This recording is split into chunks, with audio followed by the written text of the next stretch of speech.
bandido é tatuagem no peito, peito, peito, peito, peito, peito.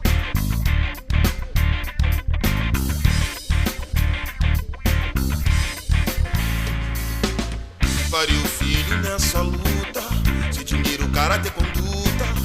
No morro todos têm conceito, mulher de bandido é tatuagem no peito. Quem pariu filho nessa luta, se dinheiro, caráter, conduta. No morro todos têm conceito, mulher de bandido é tatuagem. Salve o dia de Cosme Damião, tiro pro alto, guerra, rego, é comemoração. Se liga, mão de onça, fica muito afoito, não. Tá vendo ali no canto, irmão, onde tá endoído. Que pariu filho nesta luta, sem dinheiro, caráter, conduta. Lá no morro todos têm conceito, mulher de bandido é tatuagem no peito. Que pariu filho nesta luta, sem dinheiro, caráter, conduta. Fala comigo, favela, no barraco, tá no ar. Salve o dia de Cosme Damião. Fala comigo, favela, eu sou o Dona Negralha e a gente tá no Barraco no Ar. E hoje a gente tem duas celebridades dos livros, da nossa literatura brasileira. Eu tô falando de simplesmente nossa querida Ciele Santos e nosso querido Fábio Vincent, editores da Ascensão, que é uma editora de livros que está produzindo o nosso primeiro livro chamado No Barraco, uma história da favela para a favela. Eu conheci essas duas pessoas graças a uma amiga minha e hoje a gente está fazendo esse primeiro trabalho junto com eles. Eu estou muito empolgado e, na verdade, hoje, dia 9/9, guardem bem essa data, a gente está lançando os primeiros 45 dias do nosso pré-lançamento, né? Nossa pré-venda. Eu espero muito que vocês estejam preparados para estar adquirindo esse livro conosco. Tamo junto? Então a gente vai, fizemos a nossa apresentação e agora a gente vai para as nossas histórias. É sempre pergunta sempre muito louca que eu começo, né? Como vocês caíram de paraquedas nessa história, gente? Como que a gente caiu de paraquedas? Eu acho que... Paraquedas abriu outro. Exatamente. Acho que foi meio embolado, assim, paraquedas embolou no outro. Porque a Ciele, na verdade, ela era autora, né? Então a gente se conheceu com ela publicando o livro dela. Em 2019, Isso, 2019. com ela publicando. Então, para contar um pouco dela, a gente fala um pouco da minha, né? Então, sim, tá interligado. Na verdade, assim, eu sou muito apaixonado por literatura, né? Desde sempre, assim, desde muito novo. E a literatura também foi meu curso de graduação. Eu escolhi fazer literatura porque eu gostava muito de literatura. A produção editorial, ela veio depois, né? E eu costumo dizer que ela veio por conta de algumas inquietações, né? Inquietações pessoais. E aí, por isso, ela apareceu na minha vida. Ainda na graduação de letras, né? Foi minha primeira graduação. Eu já tinha publicado meu primeiro livro. E eu lembro que quando publiquei o meu primeiro livro, pelo menos ali na área onde eu morava... Campo Grande? Mas era uma outra... Campo Grande é muito grande, muito né? Grande, né? Então, era bem lá dentro, lá da Serra, do Mendanha, da Carabinha, do mato, assim, sabe? Então, eu me sentia muito assim, tipo, nossa, uau, e aí agora? O que eu faço depois de ter publicado esse livro? Porque eu via uma coisa muito glamurosa na internet, eu vi uma coisa muito grandiosa e eu percebi que aquilo não estava acontecendo comigo, né? E eu fui entender que, na verdade, não era uma coisa tão comum naquela região e tudo mais. E aí eu fui entrando nesse mercado, nesse meio, entendendo muito. Eu lembro muito que era muito difícil fazer parte dos eventos, estar nos eventos, estar com as pessoas, porque eu morava muito distante, era muito difícil. E as oportunidades eram pouquíssimas, né? E estar também numa editora, fazer parte de uma editora, sempre foi uma coisa vendida como uma coisa muito difícil, né? Muito impossível, muito... Independente do tamanho. Pra nós tudo é sempre vendido como impossível, né? Pois é. Independente do tamanho da editora, então era muito difícil, estar nos eventos era difícil. Eu lembro que eu tinha que me deslocar muito, assim, pra muito longe, pra conseguir fazer parte dos eventos. Porque depois que você publica um livro, você quer que as pessoas vejam o seu livro, né? Que as pessoas tenham acesso ao seu livro, né? Eu sempre vi o livro como produto também, né? E eu acho que isso foi, inclusive, uma das qualidades pra editora acontecer. Porque, embora tenha muito sonho, embora tenha muito significado, embora tenha várias coisas legais pra gente enquanto sujeito, é produto, né? Sim. E a gente precisa vender e lucrar com isso também, claro. Né? Eu não gosto muito de correr desse discurso ou fingir que ele não existe, porque Se a gente não trata como produto... muito glamour, né? Exato. Tem uma frase que a galera fala, a galera vê o glamour, mas não vê o corre, alguma coisa parecida. Sim. Por trás disso. E aí publiquei e tudo mais. E aí depois eu falei, cara, e cadê as editoras daqui? Eu não conhecia nenhuma editora em Campo Grande, por exemplo. Eu não conhecia, eu nunca tinha ouvido falar. E também tinha toda essa questão da dificuldade, de ser muito difícil, as pessoas sempre me falaram. E aí eu comecei a estudar produção editorial. Pesquisar mais, entender mais. Eu falei, cara, nem é tão difícil assim, tipo... Nem é tão impossível assim como as pessoas estão dizendo, dentro do que eu percebia, né? E eu falei, cara, vou abrir uma editora. E é isso, tipo, vou abrir, vou publicar a galera daqui em sua maioria, porque toda empresa, ela tem que ter uma missão, senão não faz sentido a existência dela. E a nossa era publicar autores da Zona Oeste, sobretudo de Campo Grande, né? Eu posso dizer que hoje 70% dos nossos autores são da Zona Oeste. Pô, que da hora. São da Zona Oeste, sim. Muitos de Campo Grande, né? Mas hoje, na verdade, tem autores do Brasil inteiro, né? Então a gente tem muitos autores de fora, do Rio, enfim.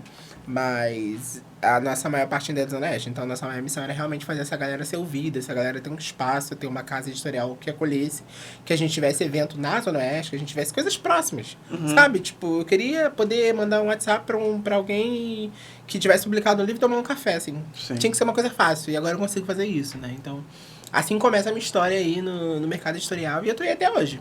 E se ela chega depois, publica o livro dela e chega. Foi o primeiro livro que a Ciely publicou. Ela chega, publica o livro na sua editora. Na minha editora, como autora. Oi, Sim, gente, como autora. tô com sonho de publicar meu livro e tal, como todo mundo chega, né? Ressignificar foi o que fez eu conhecer a editora, né? Porque a gente se conheceu para trabalho em 2019.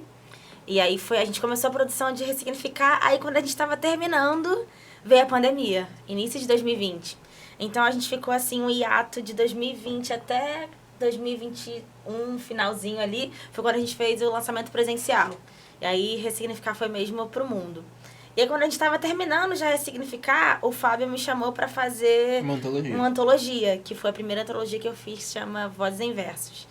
E aí, dessa antologia pra cá, já tem quase 4 anos que eu tô na editora. E essa antologia foi a nossa primeira. E foi um sucesso, assim. Um sucesso real, assim. Com muitos autores. Com venda muito grande. Foi muito legal. E, assim, conseguiu chegar ao tal do best-seller? Olha, o best-seller é muito subjetivo, né, Dom? Isso? Me explica isso. Cara, assim... Esse glamour do best-seller. É muito subjetivo, né? Porque, assim... É igual bater 1 milhão no Não sei, eu a sei. gente pode botar qualquer livro escrito best-seller, que vai ser best-seller. Não, assim, não. A gente tem best-sellers da editora, ok. Isso é possível fazer. Sim. Então, nós temos os livros que mais vendem, os que mais venderam. A gente tem um título pra cada livro. O que mais vendeu, o que menos vendeu. Se cada um quer um título, a gente consegue dar. Mas tem. A gente tem os best-sellers da editora, os livros que mais vendem. Eu acho que de antologia Vozes Inversas ainda tá aí. Tá. Talvez um Cartas pra Elas ali bata de frente um pouco, mas... Sexo frágil. Mas eu acho que esse livro foi um sucesso, foi o primeiro e tudo mais. E a Ciely fez um trabalho impecável, assim, sabe? Com essa antologia junto com o Felipe. Eles fizeram um trabalho impecável. E aí eu falei, cara, preciso que essa galera trabalhe comigo, né? Aí chamei eles pra trabalharem comigo. Ciely entrou como assistente editorial e depois assumiu um selo editorial, que é o selo feminista da Pronome, que ela pode falar um pouquinho melhor. E aí acho que entra essa parte de cair de paraquedas, mas não é bem cair, assim, né? Acho que o que a gente faz hoje já na editora... chegou com o pé na porta, né? Exatamente. Já não caiu com paraquedas, já chegou com o pé na porta. Acho que o pé na porta vai ser um conceito melhor, assim, então... E aí a gente faz um salto muito grande, porque eu era uma autora, né, queria publicar em 2019. E aí isso acontece em 2020. De 2020 até agora, 2024, foi um boom, assim, de um montão de coisa ao mesmo tempo. E aí eu saí de um papel de uma escritora, né, pra me tornar editora e agora ser uma pessoa responsável pelo selo feminista, que é o Pronome Ela.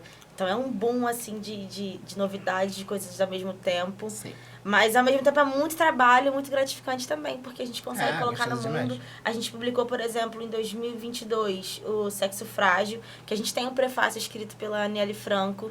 Então, isso pra gente, assim, é grandioso demais. Também é um livro que a gente vendeu muito, a gente pode dizer que é um best-seller. Vendeu muito também, Sim. então, assim... eu acho que essa coisa de best-seller é muito subjetivo, né, Dom? Por exemplo, se eu olho pra minha carreira literária, não falo como editor, mas se eu olho pra minha carreira literária e você pergunta pra mim se eu tenho sucesso, pra mim com certeza eu tenho. Assim, dentro do que eu esperava, pode ter certeza que eu vou falar pra você que eu faço muito sucesso. Entende? Então é isso, é subjetivo. Dentro do que eu entendo como, dentro do que eu vejo como, e dentro do que eu acreditava que aconteceria, Pra mim, eu sou muito bem cedido, então é isso, é subjetivo. Mas dá pra ser best-seller dentro da sua própria editora, por exemplo. Eu acho que no Brasil, a gente tem muita gente aí, né? Muita gente. Muita gente competindo, né? Muita gente. Em Campo Grande hoje, vocês têm uma competitividade com outras editoras ou continuam vocês sendo a hegemonia lá? Nós somos a... Ai, gente, que ruim.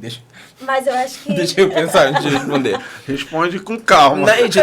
Eu Não vai descobri... chutar o pau da barraca. Deus me livre. Eu descobri depois... Não, em Campo Grande eu posso afirmar que nós somos a maior editora. Assim. Sim, somos Existem nós. outras, não tem editora maior do que a Estação em Campo Grande. Em Campo Grande. Aham. No Rio de Janeiro tem algumas editoras que estão ali, caminhando junto e tal. Sim. Mas no Rio de Janeiro também ainda... Estamos falando de editoras independentes, né? Das editoras menores. Somos a de maior destaque, pelo menos em Campo Grande.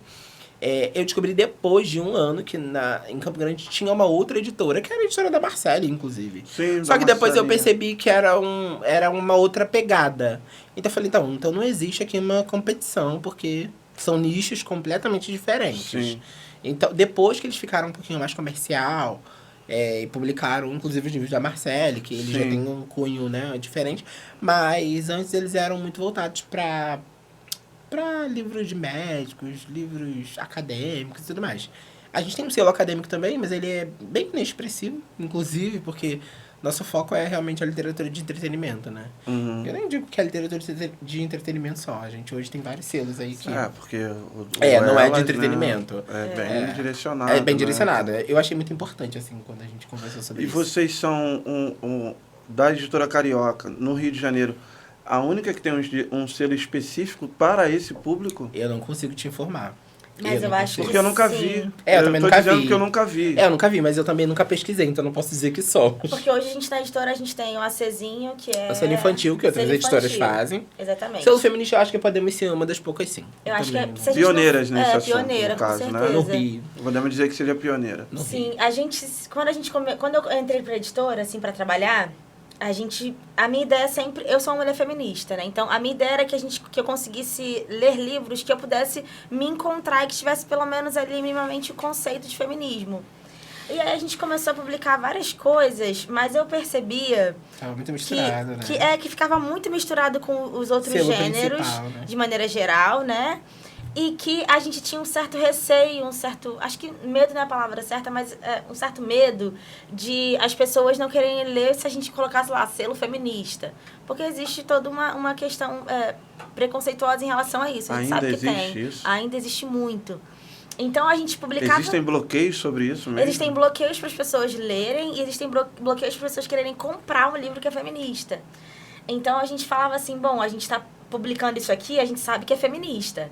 Mas a gente estava fazendo meio que uma maquiagem, aquilo ali, para aquilo poder vender. E aí aquilo foi me incomodando. E antes que eu falasse com o Fábio, ele foi e falou, por que você não fica responsável por um selo feminista? Aí pensa no nome, pensa numa coisa e vamos colocar isso pra frente. E aí eu estava defendendo a minha monografia, que era sobre literatura também feminista, tinha a ver ali. E aí eu falei assim, bom, vamos tentar. E a gente tentou, e aí deu super certo. E aí a gente foi perdendo o medo aos pouquinhos. Mas ainda assim, hoje, eu vou nos lugares, a gente vai conversar, eu sempre falo, não, sou responsável pelo selo feminista. A editora Seção tem um selo feminista. Mas ainda percebo assim, as pessoas me olhando assim, um selo feminista, então eu vou dar 2 passos para trás. Isso é ruim. Mas eu acho que quando a gente está disposto a falar o que tem que ser falado, a escrever o que tem que ser escrito, colocar isso no mundo do jeito que tem que ser feito, sempre vai ter alguém que não vai querer ler aquilo. Uhum. Então, a gente está fazendo uma literatura que é feminista, né? A gente sempre fala isso, mas que deve ser lido por todos, por homens e mulheres, por crianças, por adultos, enfim, né? A gente está fazendo isso. Então, independente se tem algum nicho ali que não vai concordar ou que não vai ler, a gente está produzindo para um outro nicho que vai consumir aquilo que a gente está produzindo. Então... Sim. Mesmo que tenha as diversidades, a gente está aí produzindo. A gente produz bem, a gente recebe muitas coisas muito boas. Comercialmente feministas. é bom. Sim, comercialmente é muito Comercialmente bom. é muito bom Sim. nichar. Eu vou precisar sempre olhar para esse lado também, né? Então eu acho que nichar é muito bom.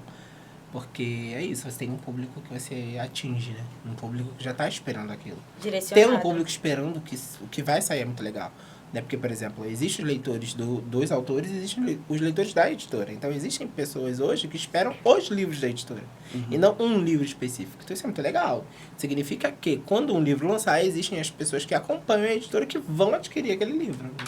Então, a editora já consegue ter os seus próprios seguidores. A gente tem Consegue, leitores da editora, sim. total. Tem pessoas que... Tem gente lá que eu sei nome, assim. Que da hora. Que vai lançar o livro e eu sei que aquela pessoa vai comprar porque ela acompanha a editora. E não necessariamente só os autores, entendeu? Muito legal. Isso é legal. Selo. É um trabalho, né? Assim, Quantos difícil, anos mas de legal. trabalho?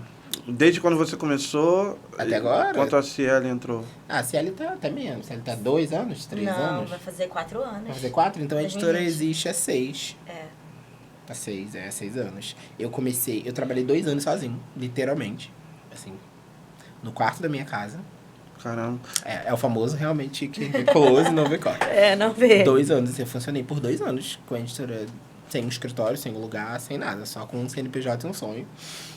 Terceirizando tudo, a alma. Terceirizando a alma, se eu pudesse, tudo que eu podia terceirizar, eu tava terceirizando, porque não tinha espaço. Uhum. E funcionou bem, foi assim que a gente existiu, né? Sim. E aí depois as coisas foram melhorando, graças a Deus. A gente tem um espaço, a gente tem as nossas catálogo. coisas. E a resposta separada dos dois, quando vocês se descobrem, assim, acorda de manhã, bota o pé no chão e fala, porra, hoje eu quero acordar e quero ser... Hoje eu sei o que eu quero ser, quero ser escritor, quero ser escritora. Quando isso acontece na tua vida, por exemplo? Bom, a história dessa No é teu muito mais momento. bonita do que a minha. Porque, na verdade, todas as vezes que me perguntam isso, todas as vezes que eu vou falar sobre isso, enfim, seja numa entrevista pessoalmente, escrita, enfim, eu tenho muita dificuldade de entender todas as coisas que aconteceram na minha vida, assim, sabe? Parece mó clichêzão, mas não é, não. Eu realmente... A minha analista, ela falou, e é real, a minha analista falou que eu nunca parei pra entender tudo que rola ou que rolou. Porque eu tô sempre esperando dar uma merda, assim. Tô sempre esperando a hora que vai dar tudo errado, sabe? Eu durmo e acordo pensando, isso aqui vai dar merda com certeza daqui a pouco, porque eu não vim de um lugar onde eu fui ensinado a ter sonho, né? Tipo, vai rolar, vai dar certo. Então eu não venho desse lugar. Eu venho de um lugar onde tudo dá muito errado mesmo, onde só dá merda, onde tudo é muito ruim. Então eu nunca tive muito essa coisa, eu nunca tive essa audácia de sonhar muito, sabe? Embora hoje o que é mais fácil é sonhar, né? Eu nunca tive muito essa coisa de ser. Então, eu percebo que foi tudo muito no automático, assim, tipo... Eu trabalhei muito mais com a ideia do eu sei fazer isso do que eu quero fazer isso, sabe? Por exemplo, escrever foi uma coisa que eu falei, olha, eu sei fazer isso. Tipo, eu levo jeito pra isso aqui. Eu levo jeito pras letras, porque foi isso que eu fui fazer depois, né? E aí depois, então, eu descubro que a literatura, ela se torna uma coisa, parte essencial da minha vida. Hoje eu não conseguiria viver sem literatura. Tanto eu não conseguiria viver sem produzir, né, as minhas próprias literaturas, como eu não conseguiria viver sem produzir livros. Isso é o que dá sentido pra minha existência, assim, sabe? Dentro de várias outras coisas, um conjunto. Mas eu acho que sim, lá pros 17 anos, eu descobri que eu sabia fazer. Mas não era o meu sonho, assim, na verdade. Se você me perguntar qual foi o meu maior sonho realmente na infância e adolescência, eu não sei te responder. Assim, não sei mesmo. E você, Cielo? Olha, pra mim, é um outro caminho, assim. Quando eu era criança, eu tive uma dificuldade muito grande, assim, no processo de alfabetização. Só que eu era apaixonada pelo universo, assim, da literatura, mesmo que eu não conseguisse ler da maneira que eu achava que eu tinha que ler naquela época, ainda quando criança, né? De 8, 9 anos, assim. Mas eu lembro que quando eu era pequena, assim, minha avó era educadora também, e ela lia muito pra gente. E aí eu olhava, assim, os livros e via a fotinha ali do autor, eu falava, caraca, um dia eu quero uma foto minha assim, em um livro Desde meu muito também. novinha, né? Você Desde fala. muito novinha. Eu vi a minha agora. Hoje de manhã. Tá vendo? A minha fotinha. É lá. muito bom. E aí, quando eu tinha uns 12, 13 anos, eu comecei a escrever muito, assim. Escrevi em guardanapo, escrevi em papel de pão, escrevi em qualquer lugar. E fui juntando muitos cadernos, assim, em todo lugar que eu ia, eu escrevia e tudo mais. Eu fui escrevendo, mas eu me mudei muito, porque eu vim de Arapiraca, Alagoas, e a gente veio pro Rio de Janeiro, tinha uns 7 então anos. você não é carioca? Não sou carioca, sou de Arapiraca, Alagoas. E aí, nessas mudanças, assim, eu fui perdendo as coisas. Mas eu sempre soube que eu queria ser escritora, então de 9 anos pra cá eu nunca parei de escrever. E aí em 2017 eu fiz, né, Enem, vestibular, e aí passei pra Rural. E aí fui cursar letras. Então, quando eu cheguei assim, na universidade, eu falei, caraca, é isso aqui que eu quero fazer. Então, já tinha um sonho somado à faculdade de Português e Literatura, né? E aí eu fiquei, assim, seriamente mesmo de 2017 até 2019, escrevendo num lugar específico para aquilo virar um manuscrito e depois virar um livro, que foi o que aconteceu em 2019. Então, acho que acho que não tem um dia que eu falei assim, bom, eu sou escritora. Mas eu sei que a Ciele, de 9 anos de idade, já sabia que a Ciele, com 28 anos que eu tenho agora, seria escritora. Então, acho que não tem um dia específico, uma data específica, mas foi um movimento, assim, de aceitação também. Acho que é um movimento de aceitação enquanto artista, um movimento de você entender que você tem que fazer as coisas e que você também tem que se entender como uma pessoa que é a protagonista da sua história. Eu acho que isso gera muito o que o Fabinho falou. É porque nós não somos preparados para isso. Não. Para nada disso. Não. Nós não somos preparados para alcançar o estrelato de artista, galgar grandes lugares e empresas e até mesmo se tornar grandes escritores, ou grandes cineastas, ou grandes atores, ou grande qualquer coisa. Nós somos meio que educados para sermos ali a prole que vai servir a quem tem que ser servido. Total. E quando a gente toma esses lugares, e hoje, graças a Deus, a gente tem pessoas como vocês que ligaram a chave e falaram, porra, eu quero isso aqui, você isso aqui, e vou fazer e vou ajudar outras pessoas a conseguirem alcançar o sonho. Entendeu? Porque realmente tudo começa do sonho. Eu escrevo desde 6 anos de idade, 6, 7 anos de idade. Mas nunca imaginei que com 47 anos, olha quanto tempo passou para me conseguir dizer para mim assim, cara, eu posso e tenho o direito e o dever de apresentar para o mundo o que eu amo fazer, que sempre foi escrever também, seja música, seja roteiro, seja ser um autor de livros de sucesso ou não. Cada passo é um passo. Isso. É um dia de cada vez. A gente espera o máximo, né? Mas a gente entendeu? Sabe que eu acho que é isso que falta até mesmo dentro das escolas. A gente não tem mais literatura. Não. A gente não tem aula mais de literatura nas escolas públicas. Eu não sei nem se tem, quiçá temos na escola particular. Eu sou professor de literatura na rede particular. A gente pode dizer que eu falo isso com muito orgulho, porque realmente é difícil. Cara, assim, eu tive aula de literatura na rede particular, em bons colégios, Pentágono, Santa Mônica, enfim, que eu estudei, Américo de Oliveira, da minha região ali da Zona Norte. E lembro que tive, na 5ª série, uma professora de literatura numa escola pública. Depois disso eu não tive mais isso na minha vida, entendeu? E a gente não... Nós tivemos algumas escolas modelos que se findaram, enterraram e acabaram.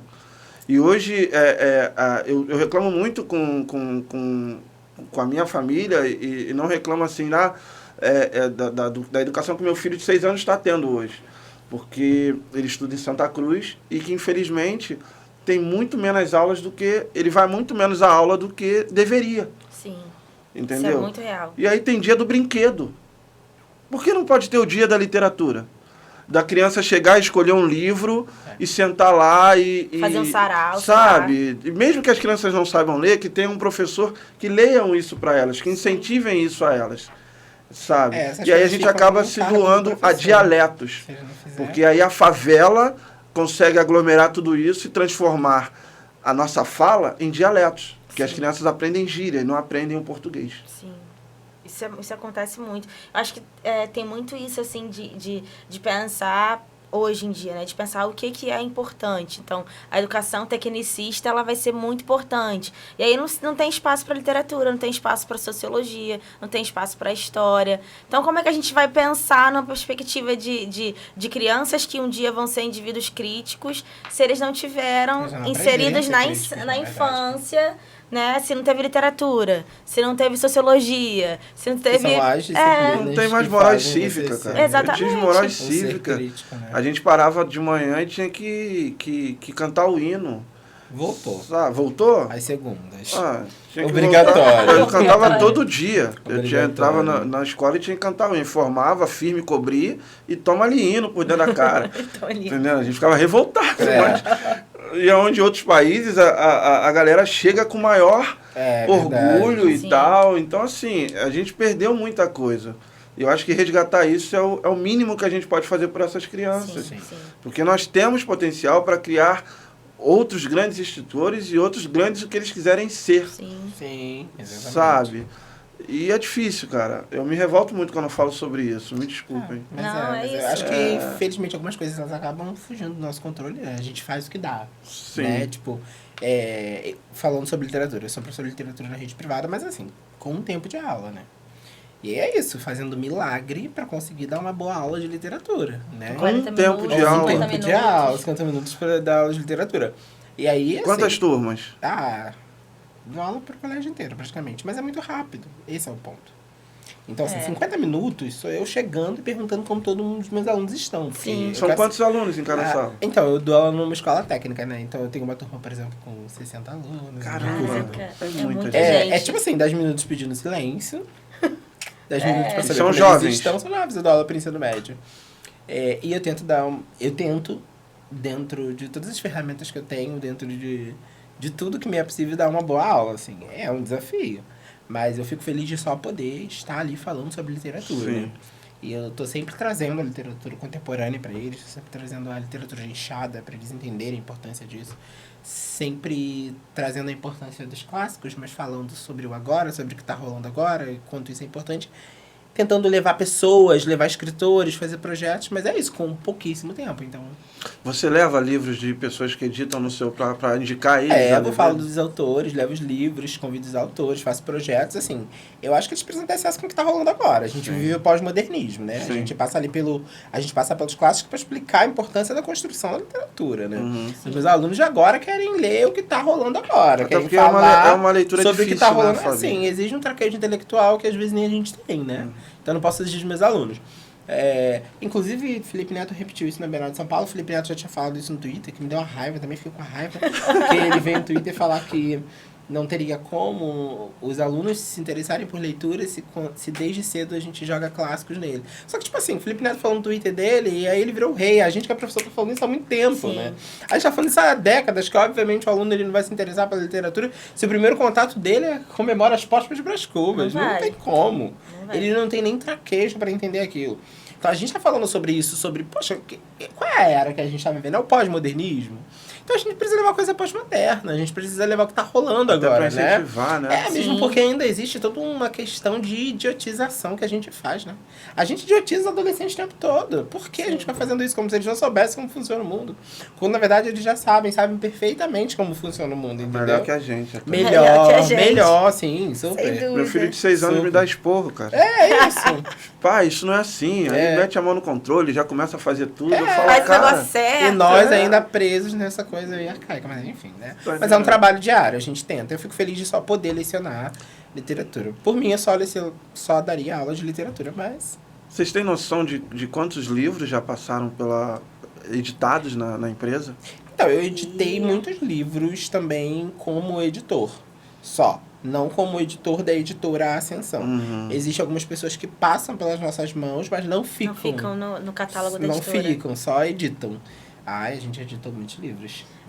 Se a gente for colocar número de autores, contando por antologia, já passaram, assim, nós estamos mais de 400 autores. Muito mais. Muito mais. Assim, autores. Porque são os projetos coletivos e tudo mais. Solo, talvez, sei lá, uns 150 livros, 200 livros, não Acho sei. que deve assim. estar uns 300 Por aí. Autores passaram muito porque a gente já teve projetos, sei lá, com 60, Sim. 70, um único livro. Então, é muita gente, né? É muita gente. E agora a gente tem o que pra lançar por lá? Deixa eu O ver, que a gente tem saiu o meu agora? livro. Na verdade, a gente Mais a gente um. tem.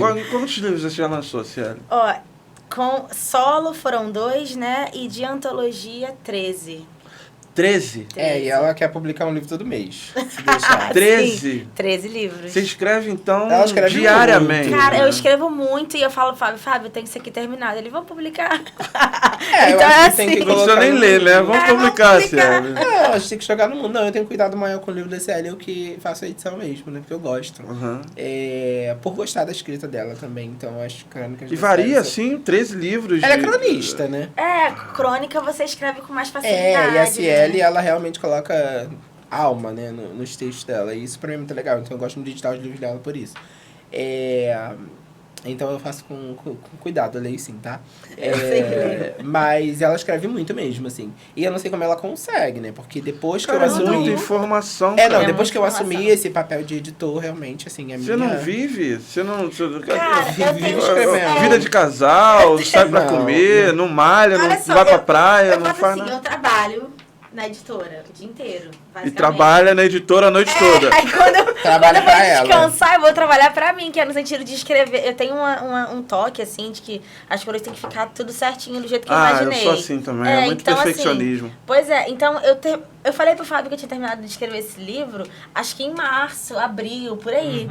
E de lá pra cá, eu já mexi nele, sei lá quantas vezes, mas É ele por tá isso pronto. que tem que publicar logo. Exatamente. Porque senão a gente vai sempre encontrar alguma coisa. Então. Sim. E eu não gosto muito disso, particularmente, como editor, sabe? Porque eu acho que o livro colocado no mundo daquele jeito é como era daquele jeito, como Sim. era naquele momento. Então joga no mundo, entendeu?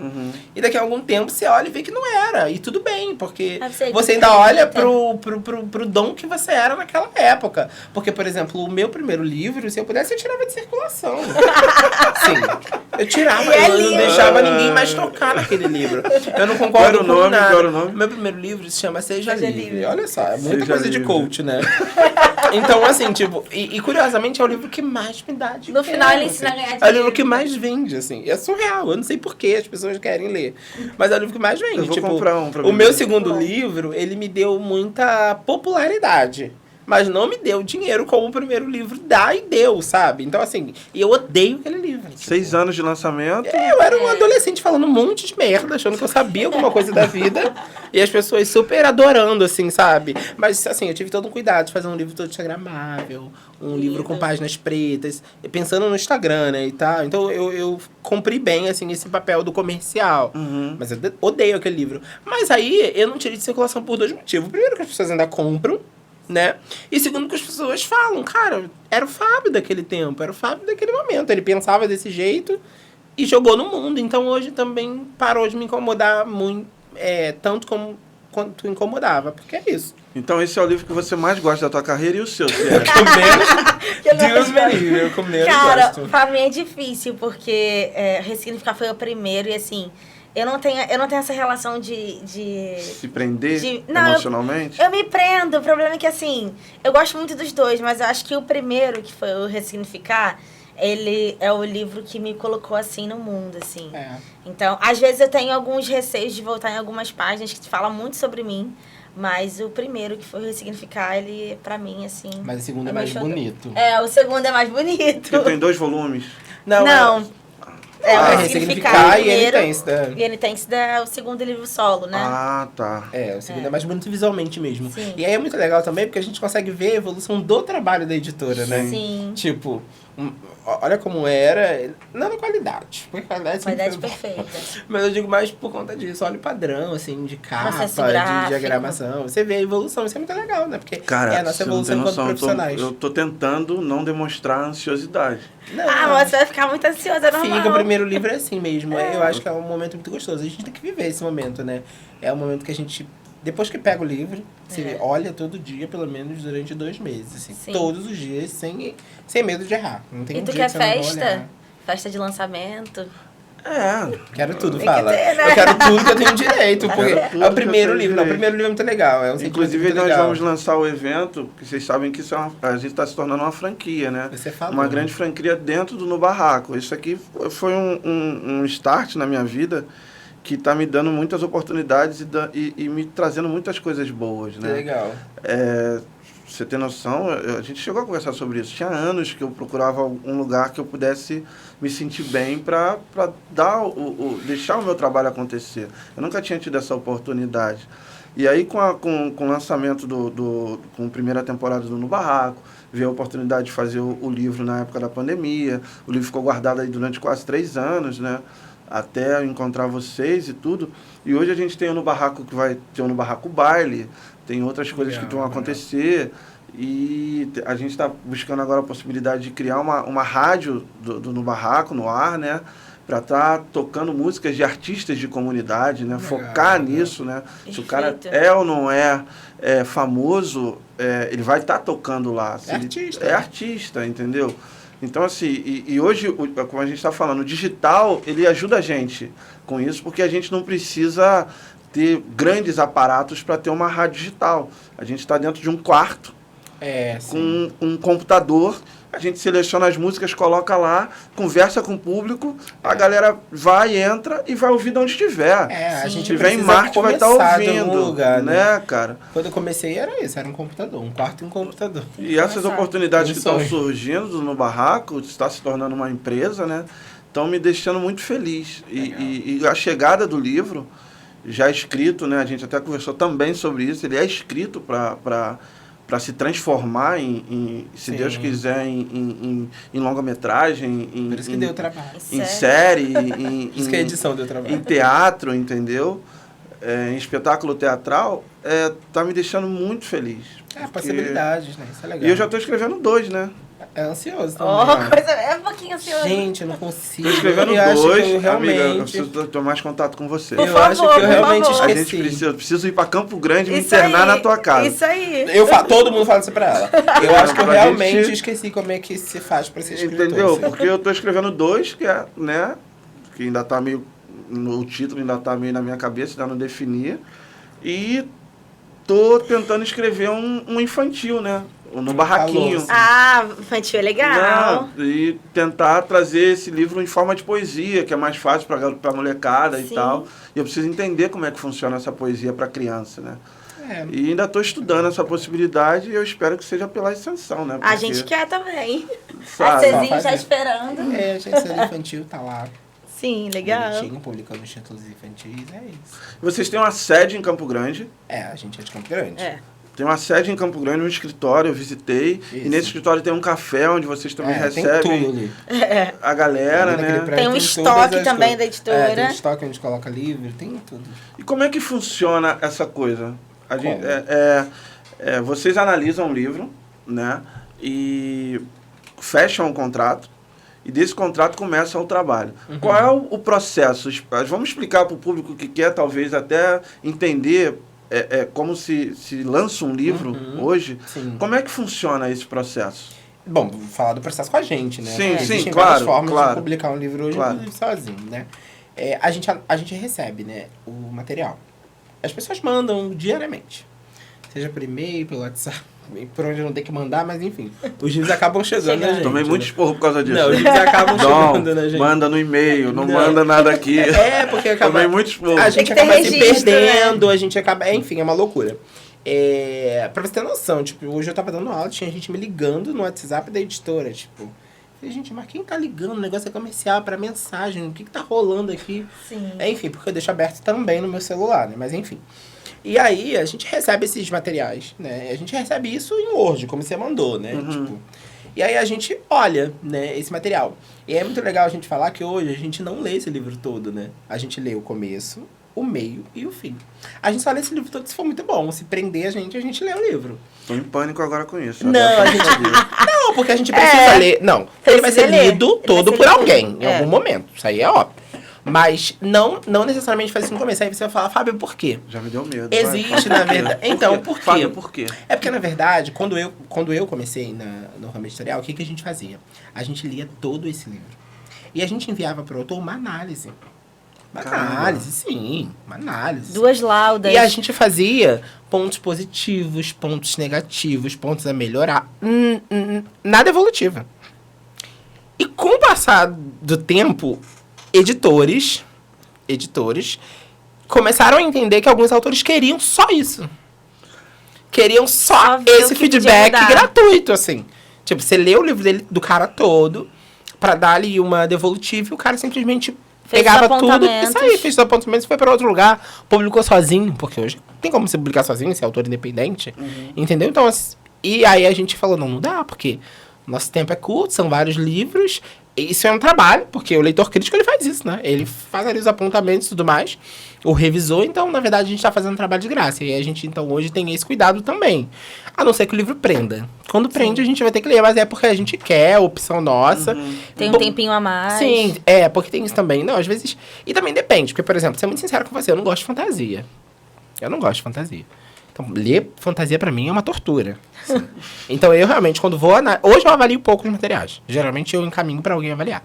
Mas quando eu avalio fantasia, é começo, meio e fim. Né? Porque aquilo é muito fora.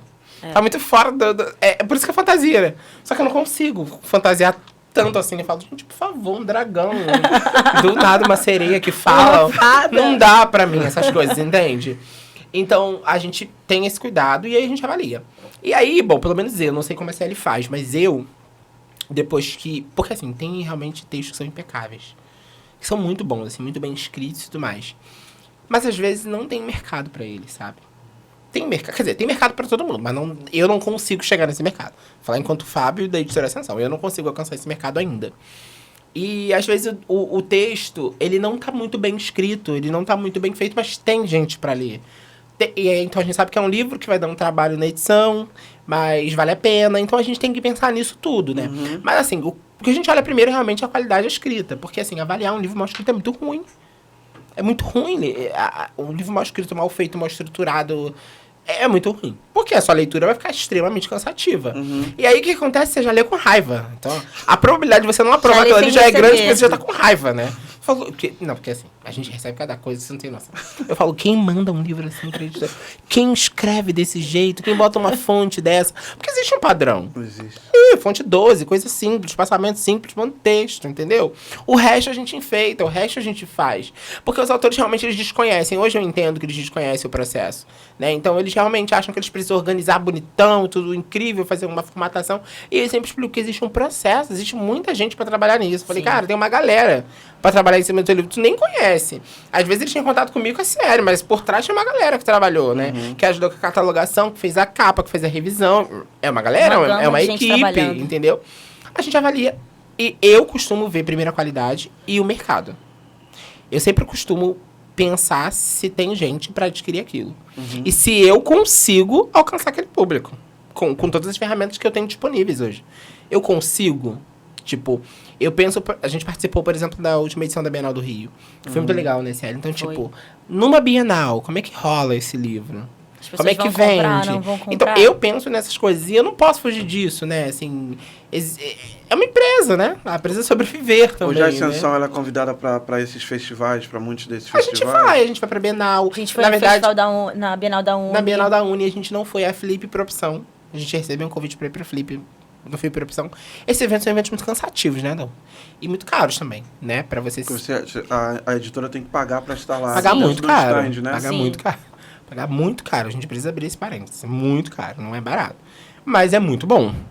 Faz muito bem pra gente, enfim. E esse circuito não podia ser montado num circuito de favelas, por exemplo? Poderia, deveria, A gente tem verdade. muitos eventos próprios também, né? Mas esse ano, por exemplo, não rolou nenhum, porque a gente tá cansado. E a gente não conseguiu fazer, né? A nossa equipe que trabalha produzindo é uma equipe grande. Mas a equipe que mete a mão na massa é uma equipe reduzida. Eu digo meter a mão na massa é fazer as coisas acontecerem. Mas a gente tem pelo menos os 3 eventos diferentes que a gente faz durante o ano. Então a gente pensa nesses eventos, pensa em tudo, pensa em distribuição. E aí, estando dentro também do que a gente acredita, porque nós somos seres humanos com crenças e convicções, né? Existe um dono da empresa, a gente não pode negar e fingir que isso não existe. Esse dono acredita numa coisa, né? Ele pensa numa coisa. E se eu recebo um texto totalmente contra o que eu acredito enquanto ser humano, também não rola. Então, já recusei livros por isso, porque, tipo... não dava, tipo, não concordo com isso, que loucura é essa? Então, rola isso também, mas eu acho que inicialmente qualidade de escrita e mercado. Mercado. Legal. Tem que ter mercado. Como eu chego nesse mercado? Como eu vendo? Trabalho em escola? Consigo trabalhar em escola? Consigo consignar esse livro no material de uma escola privada? Consigo, sabe? Como dá pra fazer alguma coisa de diferente? Ou é só um livro normal também. Não... Talvez não seja isso tudo, mas também não vai dar prejuízo pra gente. Tá tudo numa boa. Tem Não consigo público. publicar. Vai tudo dar certo. Se É ele também isso. pensa assim. Olha, a gente, acho que quando a gente vai avaliar um livro, a gente está pensando em várias questões, né? A gente precisa pensar nessa questão mais rentável, mas a gente precisa pensar que é um sonho de uma pessoa que a gente está lidando ali, né? Eu vejo isso porque antes de eu me tornar editora, de ser responsável por um selo editorial, eu estava do outro lado. Sim. Eu era a pessoa ali atrás do computador, mandando meu livro para todas as editoras possíveis e impossíveis e recebendo vários nãos até receber um sim. Então, eu acho que isso é muito bonito no trabalho que a gente faz. A gente tem o cuidado para poder falar que a pessoa vai publicar e tem um cuidado gigantesco para falar todos os motivos pelos quais aquela pessoa não consegue publicar com a gente. Então, é isso. É entender o nicho, é entender o mercado, é saber se tem a ver com aquilo que a gente acredita dentro da editora como trabalho, como pessoas. Sim. E pensar em tudo isso ao mesmo tempo e dizer, bom, isso aqui a gente consegue publicar, isso aqui a gente não consegue. Então, eu acho que avaliar um livro tem que ser por essa perspectiva que a gente tem. De, bom, isso aqui a gente consegue levar, isso aqui não dá, porque não tem nada a ver com aquilo que a gente acredita. Sim. Então, isso não vai. E né? também tem perfil, tá? Parece que não, mas tem perfil também. Sim. Tem pessoas que simplesmente não vão publicar porque aquela pessoa não é uma pessoa... Não tem nada a ver com Não aquilo tem que a nada a gente ver com o acredita. perfil da editora. Tem isso também. E talvez ninguém fale isso, mas existe. Eu tô achando bem legal porque você está sendo bem direto. Não, né? existe, claro que existe. Existe. Hoje a gente não faz isso, tá? Hoje não, porque a gente não tem tempo. Mas no começo a gente fuçava a vida da pessoa, assim, de cabo a rabo. Assim. A gente achava todas as redes sociais, a gente achava tudo sobre a pessoa. James Bond. Sim. Espiões. James Bond de Campo Sim, Grande. hoje a gente tinha o Felipe, que na época era o nosso assistente editorial, hoje ele não é mais. Mas ele é nosso autor ainda, mas ele fuscava tudo. E assim, se a pessoa tivesse, inclusive, processo na justiça, ele me dava o nome, assim, tipo. É porque, sei lá, sabe? O quanto essa pessoa vai ser problemática? O quanto essa pessoa vai encher meu saco? Sim. Quanto, sabe? Então, eu pensava nisso, assim. E eu não tinha uma equipe grande, era tipo eu e eu. Eu falava, essa pessoa vai encher meu saco, eu não quero ela na editora. Então, rola. E rola em todas as editoras. Sim. Então, é muito importante a gente falar. Talvez ninguém fale, mas existe. Hoje é o like. Pisem ovos, O like vai definir se vai publicar ou não. Ah, ainda tem isso, né? A Tem rede social 50 ainda mil conta likes, muito, né? é. Quantos seguidores você tem? Infelizmente, é real, acontece. Aí você vai perguntar, Fábio, você faz isso? Faço, também. Bastante frequência. Mas eu me sinto muito confortável dizendo isso pra você. Porque eu transito em todos os lados. Eu publico porque o cara tem um sonho. Eu publico porque o cara não tem dinheiro, sabe? E eu publico também porque o cara vai me dar muito dinheiro. Eu sou o cara que não tinha dinheiro. Entendeu? Então, assim... Não, Isso claro, galera. Eu vou deixar isso claro também, pai. Eu não me sou sinto o cara que não desconfortável. tinha dinheiro. Então, O vagabundo tava pedindo uma fortuna pra Exato. publicar 100 livros, 100 É cópias. isso. Verdade. Entendeu? Então, eu me sinto confortável em falar que eu faço porque eu atendo todo mundo, sabe? Eu publico realmente gente sem me pagar nada e sem me dar lucro nenhum, inclusive. Eu tomei muito prejuízo enquanto editor. Mas também preciso ver quem pode me dar um lucro. Tá? Então, assim, todos os editores fazem isso, né? Mas, enfim, eles não vão falar abertamente sobre isso. Mas quando o cara vem pra mim e fala, tipo, é meu sonho, eu não tenho dinheiro, tipo, não tem como, me desmonta na hora. Tipo, é teu sonho, a gente vai realizar, né? Tipo... É o que a gente pode fazer pra realizar. Sabe? Como dá, como é possível, né? Assim, hoje só é difícil ficar tomando prejuízo toda hora.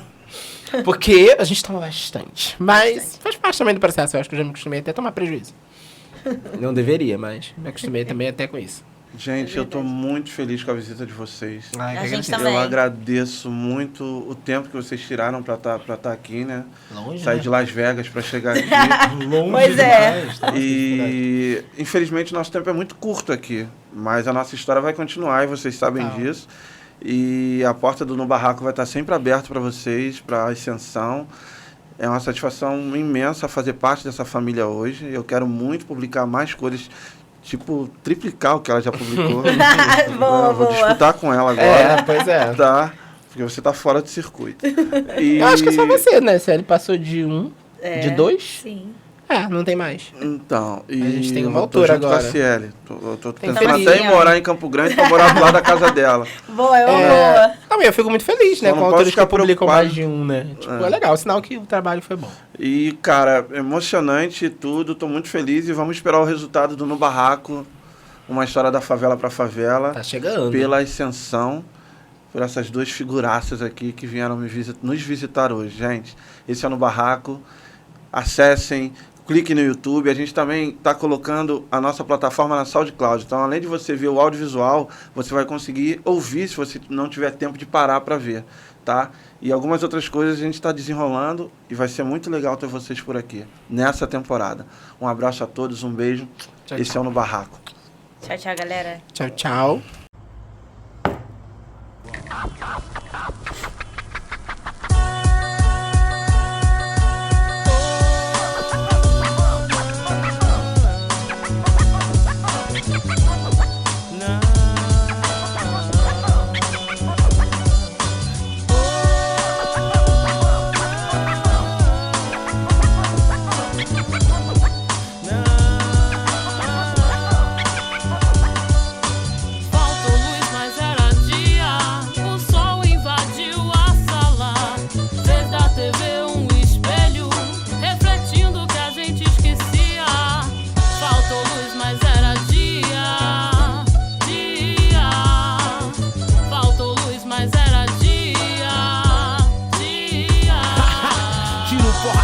negou.